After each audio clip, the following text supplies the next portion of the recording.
اب آتے ہیں ہم دوسری بات کی طرف کہ نبی علیہ السلام کے زمانے میں قرآن کی حفاظت کیسے ہوئی، قرآن کیسے محفوظ ہوا اور اس کو کیسے یاد رکھا گیا۔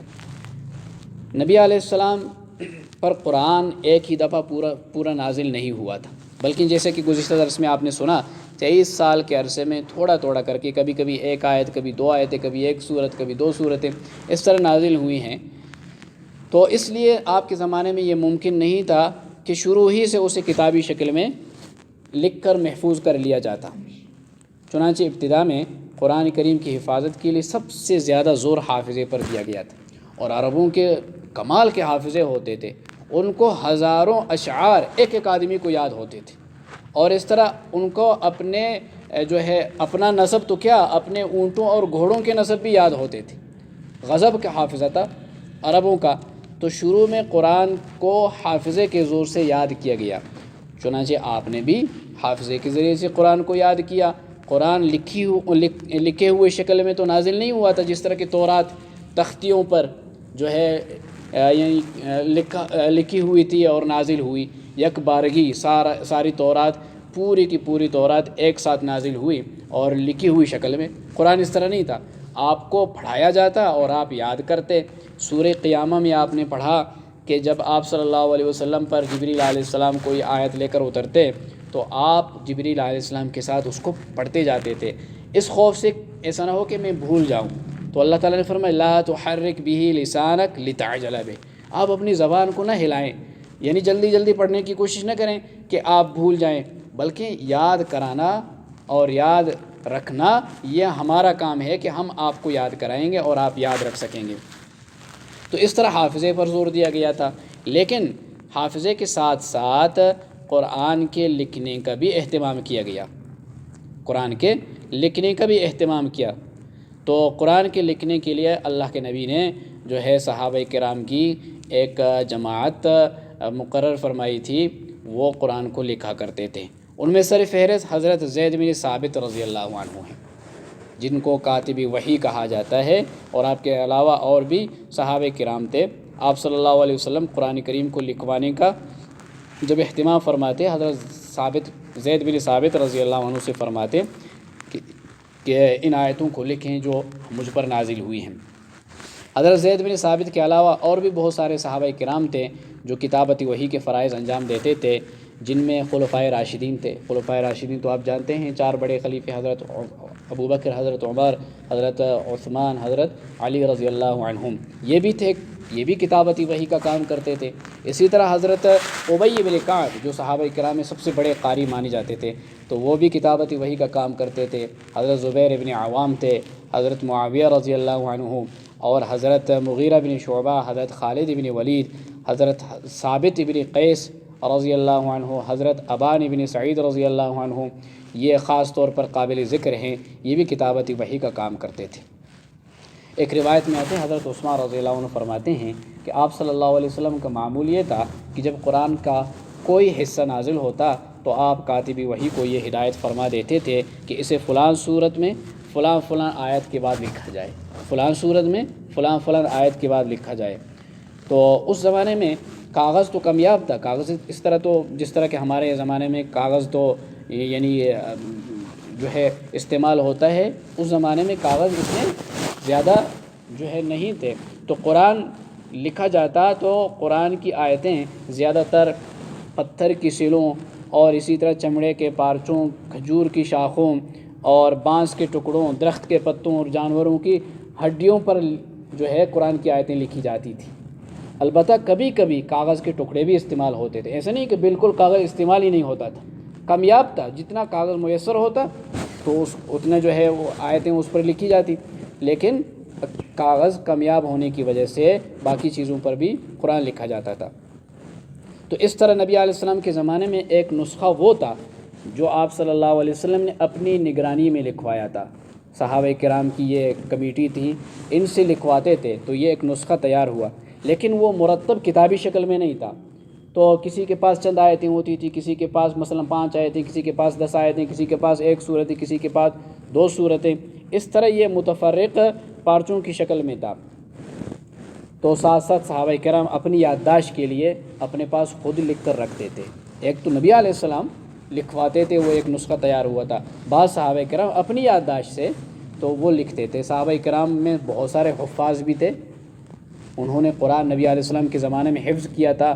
حضرت جو ہے خلفائے راشدین کے علاوہ حضرت طلحہ رضی اللہ عنہ، حضرت سعد رضی اللہ عنہ، حضرت عبداللہ بن مسعود ہیں، حضرت حذیفہ رضی اللہ عنہ ہیں، حضرت سالم ہیں جو حضرت حذیفہ کے جو آزاد کردہ غلام ابو حذیفہ کے، حضرت ابو ہریرہ رضی اللہ عنہ ہیں، حضرت عبداللہ بن عمر رضی اللہ عنہ ہیں، عبداللہ بن عباس ہیں، حضرت عمرو بن عاص رضی اللہ عنہ، عبداللہ بن عمر ہیں، حضرت معاویہ ہیں، حضرت عبداللہ بن زبیر رضی اللہ عنہ، حضرت عبداللہ بن صائب ہیں، حضرت عائشہ ہیں، حضرت حفصہ ہیں، حضرت ام سلمہ رضی اللہ عنہا ہیں۔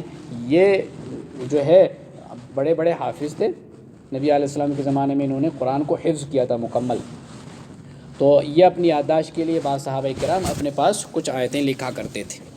پھر حضرت ابوبکر صدیق رضی اللہ عنہ کے زمانے میں قرآن کو جمع کیا گیا، لیکن حضرت ابوبکر صدیق رضی اللہ عنہ کے زمانے میں جو قرآن جمع کیا گیا وہ اس طرح صورتیں مرتب نہیں تھی، ترتیب سے نہیں لکھی گئی تھی، اور اس طرح ایک یکجا ہو کر کتابی شکل میں قرآن جمع نہیں کیا گیا تھا۔ حضرت ابوبکر صدیق رضی اللہ عنہ کے زمانے میں قرآن جمع کرنے کے محرکات کیا تھے، وجوہات کیا تھے، کیوں قرآن کو جمع کرنے کی ان کو جو ہے یعنی فکر ہوئی اور انہوں نے کیوں اس طرح قرآن جمع کیا؟ اس کی وجہ یہ تھی، آپ نے سنا ہے کہ حضرت ابوبکر صدیق رضی اللہ عنہ کی خلافت کا زمانہ انتہائی مختصر تھا، اور ان میں بڑے جو ہے فتنے رونما ہوئے تھے، بڑی جنگیں لڑی گئی تھی۔ مسیلمہ کذاب جس نے نبوت کا دعویٰ کیا تھا، ان کے خلاف ایک جنگ لڑی گئی تھی، صحابہ کرام کی بڑی تعداد قراء کی تھی، اور اس جنگ میں وہ شہید ہو گئی۔ 1400 صحابہ کرام میں سے 700 شہید ہو گئے جو کہ قراء تھے، حافظ قرآن تھے۔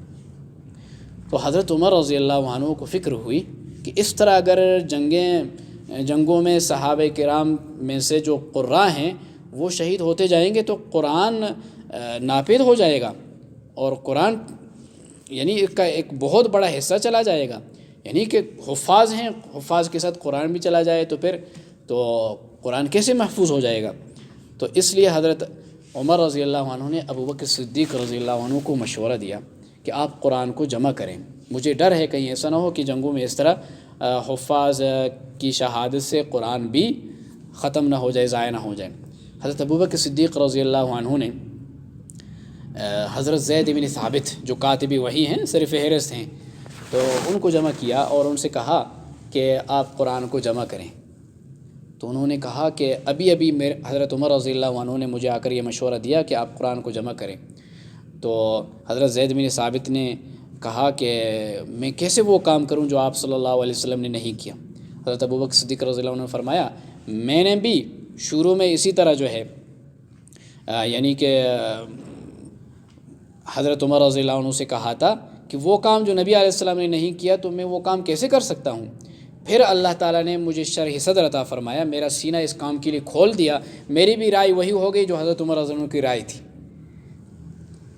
تو حضرت ابوبکر صدیق رضی اللہ عنہ نے بار بار حضرت زید بن ثابت کو یہی کہا، حضرت زید بن ثابت انکار کرتے رہے، پھر ان کے سینے کو بھی اللہ تعالیٰ نے اس کام کے لیے کھول دیا، پھر انہوں نے جو ہے قرآن کو جمع کرنا شروع کیا، قرآن کی آیتوں کو تلاش کرنا شروع کیا، جو کھجور کی شاخوں اور پتھر کی تختیوں اور لوگوں کے سینوں سے جو قرآن کو جمع کرنا شروع کیا۔ باقاعدہ اعلان کیا گیا کہ جس شخص کے پاس قرآن کریم کی جتنی آیتیں لکھی ہوئی موجود ہوں وہ حضرت زید بن ثابت رضی اللہ عنہ کے پاس لے آئے۔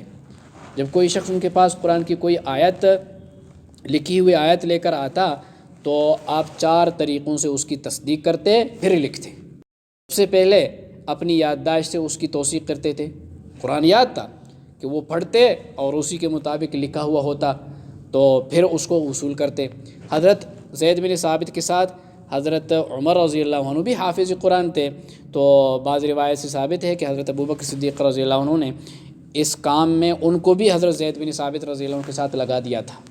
جب کوئی شخص قرآن کی آیت لے کر آتا تو حضرت زید بن ثابت، حضرت عمر دونوں مشترکہ طور پر اسے وصول کرتے تھے۔ اور تیسرا جو ہے طریقہ یہ اختیار کیا کہ کوئی لکھی ہوئی آیت اس وقت حضرت زید بن ثابت اور حضرت عمر رضی اللہ عنہ سے قبول نہیں کرتے تھے جب تک کہ دو قابل اعتبار گواہوں نے اس بات کی گواہی نہ دے دی ہو کہ یہ آیت آپ صلی اللہ علیہ وسلم کے سامنے لکھی گئی تھی، اس وقت تک قبول نہیں کرتے تھے۔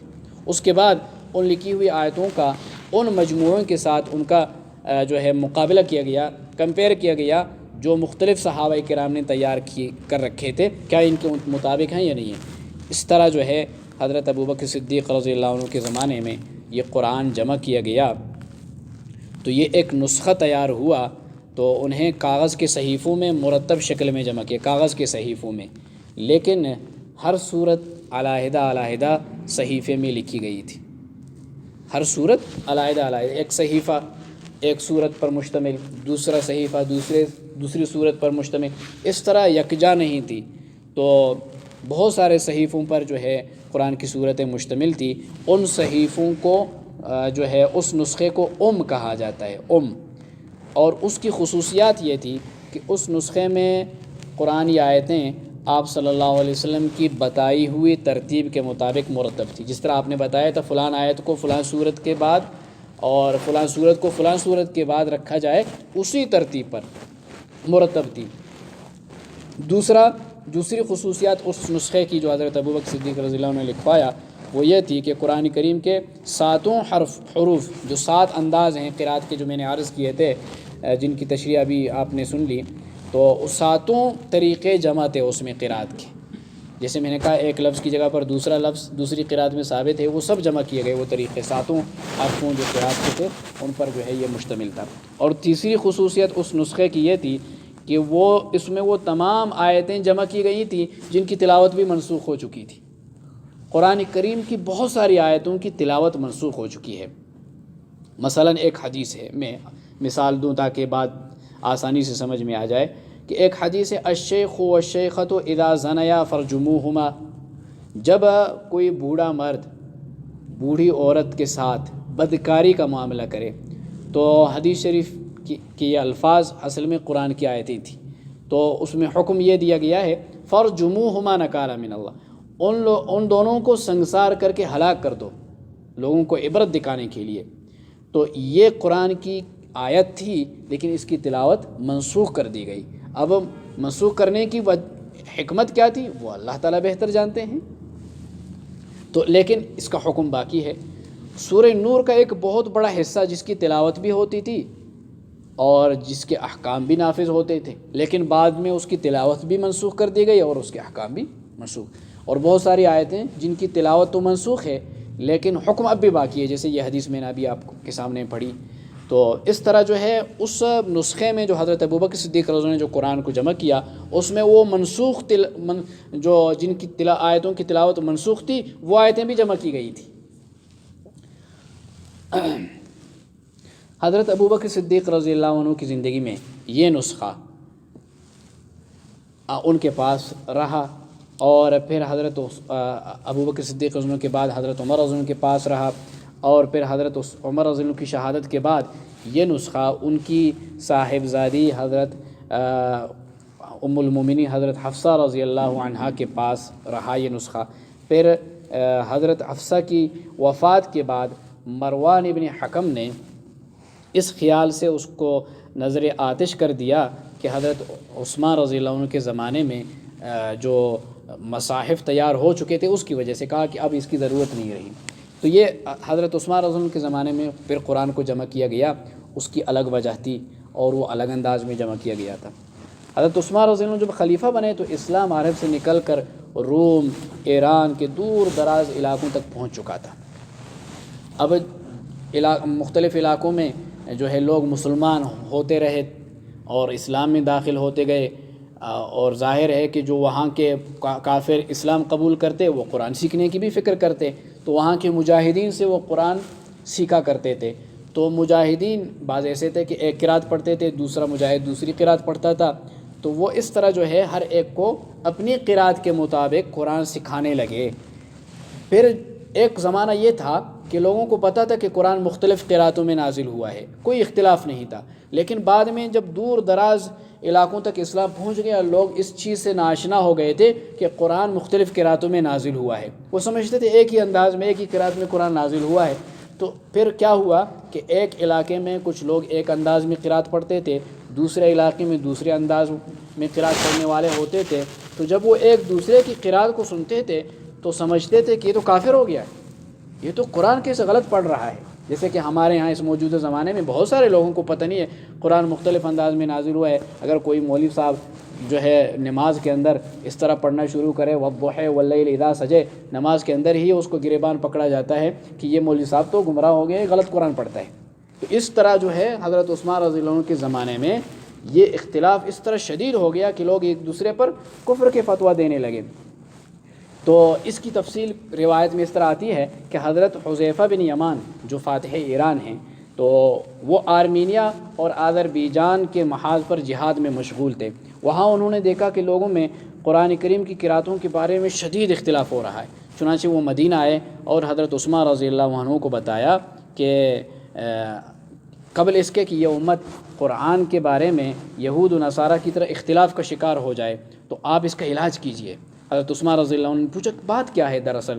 تو انہوں نے کہا کہ آرمینیا کے محاذ پر میں جہاد میں مشغول تھا، وہاں میں نے دیکھا شام کے لوگ ابی بن کعب کی قرات پڑھتے ہیں، اور جو اہل عراق نے نہیں سنی ہوتی، اور اہل عراق والے عبداللہ بن مسعود رضی اللہ عنہ کی قرات پڑھتے ہیں جو اہل شام نے نہیں سنی ہوتی ہے۔ اس کے نتیجے میں ایک دوسرے کو کافر قرار دیتے رہے ہیں۔ تو حضرت عثمان رضی اللہ عنہ پہلے سے یہ خطرہ محسوس کر چکے تھے، لیکن حضرت حذیفہ بن یمان رضی اللہ عنہ کی اس خبر سے ان کو مزید فکر ہونے لگی۔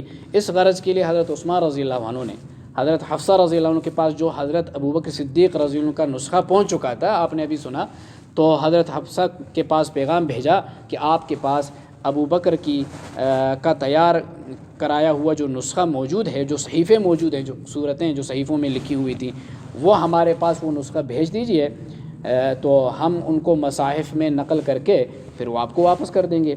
حضرت عثمان رضی اللہ عنہ نے 4 صحابہ کرام کی ایک کمیٹی تشکیل دی اس کام کے لیے کہ قرآن کو ایک کتابی شکل میں جمع کیا جائے، کتابی شکل میں تمام صورتوں کو یکجا کیا جائے، کتابی شکل میں جمع کیا جائے۔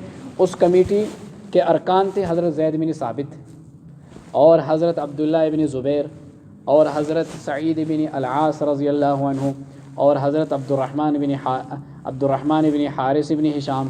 تو یہ جو ہے اس کمیٹی کے ارکان تھے۔ اس جماعت کو جو ہے یہ حکم دیا گیا کہ وہ حضرت ابوبکر صدیق رضی اللہ عنہ کے صحیفوں سے نقل کر کے ایسے صحائف تیار کریں جن میں قرآن کی صورتیں ترتیب سے ہوں، یکجا ہوں۔ تو انہوں نے جو ہے جو کام انجام دیا تو اس کی خصوصیات یہ تھی۔ حضرت ابوبکر صدیق رضی اللہ عنہ نے جو نسخہ تیار کیا ہوا تھا اس میں صورتیں ترتیب سے نہیں تھی، مرتب نہیں تھی، تو انہوں نے جو ہے ان صورتوں کو ترتیب کے ساتھ ایک ہی مصحف میں لکھا۔ اور دوسرا کام یہ کیا کہ قرآن کریم کا وہ رسم الخط، ایسا رسم الخط اختیار کیا گیا جو وہ تمام قراتوں کو سما جائے، تمام قراتوں کو سما جائے۔ اسی لیے اس مصحف میں جو حضرت عثمان رضی اللہ عنہ کے زمانے کا تھا، انہوں نے جو لکھوایا تھا، اس میں نقطے نہیں تھے، اس میں جو ہے حرکات نہیں تھے، زبر زیر پیش وغیرہ نہیں تھے۔ تمام متواتر قراتوں کے ساتھ قرآن کو جو پڑھا جاتا تھا۔ اب دیکھیں جیسے کہ میں نے مثال دیا کہ ننشرھا اور ننشزھا، ایک قرات میں ننشرھا کا لفظ ہے، دوسری قرات میں ہے ننشزھا۔ تو اب اگر اس میں نقطے نہ ہوں تو وہی نون کا شوشہ آئے گا، اور اسی طرح جو ہے پھر نون کا شوشہ آئے گا، پھر شین، اور پھر را اور زا ایک ہی شوشہ ہے، اور پھر ہا آئے گا اس میں۔ اب نقطے نہ ہوں، زبر زیر نہ ہوں، تو کوئی اس کو ننشرھا پڑھنا چاہے بھی پڑھ سکے گا۔ اگر وہ ننشرھا والی قرات پڑھتا ہے تو وہ ننشرھا پڑھے گا، اگر کوئی ننشزھا والی قرات پڑھتا ہے تو ننشزھا بھی پڑھ سکے گا۔ ایسا رسم الخط اختیار کیا گیا کہ 7 قراتوں کو وہ شامل ہو جائے۔ تو پھر حضرت عثمان رضی اللہ عنہ نے 7 نسخے بنائے اس طرح، تاکہ یہ اختلاف ختم ہو جائے نا، قراتوں کا جو اختلاف، ایک دوسرے پر کفر کے فتویٰ دینے لگے تھے لوگ۔ تو 7 نسخے لکھے، ایک نسخہ مکہ مکرمہ میں، ایک شام میں، ایک یمن میں، اور ایک بحرین میں، اور ایک بصرہ میں اور ایک کوفہ میں بھیج دیا اور ایک مدینہ میں محفوظ رکھا گیا۔ تو اس طرح جو ہے آج وہ جو رسم الخط ہمارے سامنے ہے یہ حضرت عثمان رضی اللہ عنہ کے مصحف کے بالکل مطابق ہے، اس میں 7 قراتیں آ جاتی ہیں۔ البتہ بعد میں اس میں نقطے لگائے گئے، کیونکہ عرب تو سیاق و سباق کو دیکھ کر اگلا پچھلا دیکھ کر وہ بغیر نقطوں کے بغیر زبر زیر کے بھی قرآن پڑھ سکتے تھے، لیکن عجمیوں کے لیے بڑا مشکل تھا کہ بغیر نقطوں کے اور بغیر زبر زیر کے وہ کیسے قرآن پڑھیں۔ تو بعد کے جو ہے علماء نے اس میں نقطوں کا بھی اضافہ کر دیا۔ اب نقطوں کا رواج کب پڑا اور کس نے لگائے نقطے؟ تو کہا جاتا ہے کہ قرآن پر نقطے جو ہے حضرت ابو الاسود دؤلی نے انجام دیے تھے۔ یہ تابعی تھے، بڑے بزرگ، بڑے جو ہے عالم تھے۔ انہوں نے حضرت علی رضی اللہ عنہ کے حکم سے قرآن کے نقطے لگائے، اور بعض حضرات نے کہا ہے کہ کوفہ کے جو ہے گورنر زیاد بن ابی سفیان نے جو ہے یہ کام کروایا تھا حضرت ابو الاسود دؤلی سے۔ حضرت علی نے نہیں کروایا تھا، حضرت جو ہے زیاد بن ابی سفیان نے حضرت ابو الاسود دؤلی کو حکم دیا کہ نقطے لگائیں۔ مطلب ان دونوں قولوں کا خلاصہ ایک نکلتا ہے کہ نقطے ابو الاسود دؤلی نے لگائے تھے۔ اور ایک روایت میں یہ بھی ہے کہ یہ کارنامہ حجاج بن یوسف نے حضرت حسن بصری، یحییٰ بن یعمر اور نصر بن عاصم لیثی رحمۃ اللہ علیہم کے ذریعے سے انجام دیا تھا۔ یہ کام اس نے کیا تھا، جیسے مشہور یہی ہے نا کہ یہ نقطے اس نے لگائے تھے۔ حرکات کے بارے میں جو زبر زیر ہے ان کے حرکات کے بارے میں بھی یہی مشہور ہے کہ یہ کام یا تو ابو الاسود دؤلی نے انجام دیا تھا یا حجاج بن یوسف نے انہی 3 حضرات کے ذریعے سے یہ انجام دیا تھا۔ مشہور قول یہی ہے کہ حجاج بن یوسف نے جو ہے یہ کام انجام دیا تھا۔ یوں مسلمان تو تھا اگرچہ بڑا ظالم تھا۔ تو بہرحال یہ جو ہے نقطے اس طرح جو ہے بعد میں اور یہ زبر زیر لگائے گئے عجمیوں کی سہولت کے لیے۔ جنہوں نے یہ کام کیا ہے انہوں نے ہم پر بڑا احسان کیا ہے۔ اگر یہ کام نہ ہوتا، آج تک قرآن بغیر زبر زیر کے اور بغیر نقطوں کے ہوتا تو ہمارے لیے اس کا پڑھنا انتہائی مشکل ہوتا۔ زبر زیر کے باوجود بھی ہم غلط پڑھتے ہیں قرآن کو، زبر زیر لگا ہوا ہے لیکن دھیان نہ دینے کی وجہ سے زبر کی جگہ زیر، زیر کی جگہ زبر پڑھ دیتے ہیں۔ تو پھر بعد میں اس میں مزید چیزیں بھی آ گئی، احزاب اور منزلیں بھی آ گئے۔ حزب اور منزل یہ صحابہ کرام کے زمانے میں قرآن کریم میں لکھے گئے تھے، حزب اور منزلیں، کیونکہ صحابہ کرام ہفتے میں ایک بار قرآن ختم کیا کرتے تھے اور اس کی ایک مقدار مقرر کرتے تھے کہ آج بروز ہفتہ یہاں سے یہاں تک تلاوت ہو جائے، پھر اتوار کو یہاں سے یہاں تک۔ تو جو روزانہ کی مقدار ہوتی تھی تلاوت کی اس کو حزب یا منزل کا نام دیا گیا۔ تو اس طرح ہفتے میں وہ قرآن ختم کیا کرتے تھے۔ اور پھر پارے اور جو ہے اجزاء یا پارے، عربی میں اس کو اجزاء کہا جاتا ہے، جز کہا جاتا ہے، اردو میں پارا ہوتا ہے۔ یہ کام کس نے کیا؟ یہ بھی جو ہے مشائخ بخارا نے، بخارا کے جو مشائخ تھے، علماء تھے، انہوں نے حفظ کی آسانی کے لیے پارے لکھے گئے تھے۔ یہی وجہ ہے کہ کبھی پارا ایسی جگہ سے شروع ہوتا ہے جہاں سے بات پوری نہیں ہوتی ہے، ادھوری ہوتی ہے، اس کا پیچھے سے تعلق ہوتا ہے۔ تو پارے آسانی کے لیے لکھے گئے تھے، پاروں کا مضامین کے ساتھ کوئی تعلق نہیں ہے۔ ضروری نہیں ہے کہ آپ پارے پر ہی وقف کریں گے اور اگلی تلاوت پارے ہی سے شروع کریں گے، کیونکہ پارے تو اس لیے نہیں لکھے گئے تھے کہ ہاں مضمون پورا ہو چکا ہے۔ ہاں رکوع میں یہ ہوتا ہے کہ ایک مضمون پورا ہو چکا ہوتا ہے، اب جو ہے دوسرے رکوع سے دوسرا مضمون شروع ہوتا ہے۔ تو رکوع کے بارے میں کہا جاتا ہے کہ رکوع جو ہے یعنی کہ اس لیے لکھے گئے تاکہ یعنی نماز کے اندر ایک رکعت کے اندر ایک مقدار تلاوت کرنے کے بعد رکوع کیا جا سکے کہ مضمون پورا ہو چکا ہے۔ تو کہا جاتا ہے کہ قرآن کریم کے 540 رکوع ہیں، 540 رکوع ہیں۔ اگر تراویح کے اندر ہر رکعت کے اندر ایک رکوع کی تلاوت ہوگی تو پھر اس طرح جو ہے 27ویں شب میں قرآن ختم ہوگا رکوع کے طریقے پر، 27ویں شب میں۔ تو روزانہ یعنی کہ جو مقدار ہے رکوعات کے اعتبار سے تلاوت ہو جائے، پاروں کے حساب سے نہیں۔ پاروں کے حساب سے پڑھیں گے تو پھر جو ہے نمازوں میں یعنی رکعتوں کے اندر رکوع آگے پیچھے ہو سکتے ہیں۔ بہرحال تو یہ رکوع اس لیے لکھے گئے ہیں۔ باقی یہ قرآن کریم کے آخر میں جو رموز اوقاف ہیں یہ اشارے ہیں، یہ بھی آسانی کے لیے لکھے گئے ہیں۔ اس کے بارے میں کہا جاتا ہے کہ یہ اکثر رموز سب سے پہلے یہ علامہ ابو عبداللہ محمد بن طیفور سجاوند کی طرف منسوب ہے، اس نے یہ رموز اوقاف وضع کیے۔ کہیں آپ کو طا لکھا ہوا نظر آتا ہے، کہیں جیم ہے، کہیں زا ہے، کہیں صاد ہے، کہیں میم ہے، کہیں لام لکھا ہوا ہے، کہیں میم عین کا لفظ لکھا ہوا ہے، کہیں صا لام کا لفظ لکھا ہوا ہے۔ تو یہ مختلف جو ہے رموز اوقاف ہیں، یعنی وقف کے اشارے ہیں۔ تو کہیں یعنی کسی اشارے کا مقصد ہوتا ہے یہاں ٹھہرنا ضروری ہے، اور کسی اشارے کا مقصد ہوتا ہے یہاں ٹھہرنا ضروری نہیں ہے۔ بہرحال یہ اعجمیوں کی سہولت کے لیے یہ رموز اوقاف وضع کیے گئے تھے، تاکہ کسی کو مضامین کا علم نہ ہو تو وہ غلط جگہ پر نہ ٹھہرے کہ جس کی وجہ سے معنی میں تبدیلی آ جائے اور معنی بگڑ جائے۔ تو یہ جو یعنی ضروری چیزیں ہیں جن کا تفسیر پڑھنے میں بڑا دخل ہے، تو ان میں سے بعض باتیں انشاءاللہ وہ اگلی درس میں بیان ہوں گی انشاءاللہ، کہ تفسیر کا طریقہ کیا ہونا چاہیے، کہ کس طریقے سے قرآن کی آیتوں کی تفسیر کی جائے، اور کون تفسیر کا اہل ہے، کون تفسیر لکھتا ہے، کون تفسیر کر سکتا ہے، یہ انشاءاللہ اگلے درس میں بیان ہوگا۔ اس کے بعد انشاءاللہ ہم قرآن کریم کی تفسیر کا آغاز کریں گے۔ اللہ مجھے اور آپ کو ان باتوں پر عمل کرنے کی توفیق عطا فرمائے۔ اللہم لک الحمد کما انت اہلہ، صلی علی سیدنا مولانا محمد کما انت اہلہ، وافعل منا ما انت اہلہ فانک اہل التقوی واہل المغفرۃ۔ اللہم اجعلنا من الذین یستمعون القول فیتبعون احسنہ۔